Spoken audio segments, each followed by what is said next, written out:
Lamdam asigi flight amasung helicopter service phagathannaba khongthang kaya paikhatlabasu Jiribam-Imphal anigi marakta piriba helicopter service ase Yamna Toina cancel Touganbana passenger shing da Chaona Khudong Chadaba Mayoknahalle haina Abothe Meitei kouba passenger amana phongdorakli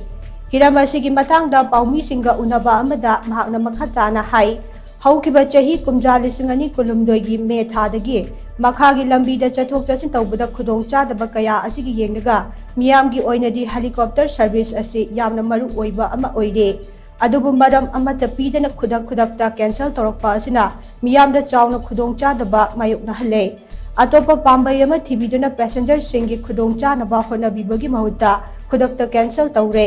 ticket ki senfam lobala u hairakpa asina yamna nungaitaba ama oide mari lainaba singnasu hiram asigi matangda akhanaba mityeng changbiyo hainasu mahakna makhata ke Khudakta ngarang dangse immediate order ama thokanda highway heli service se hantak thagi wena cancel tawgibani aduga highway heli service se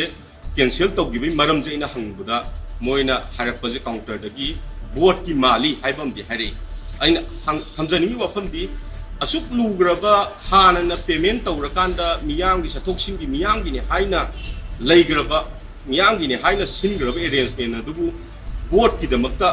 Khudakta pakhatpa ngamiba asigi service tawiba kanguse masi ekoi miyamna tangai phatana hakna lawna lubum thoi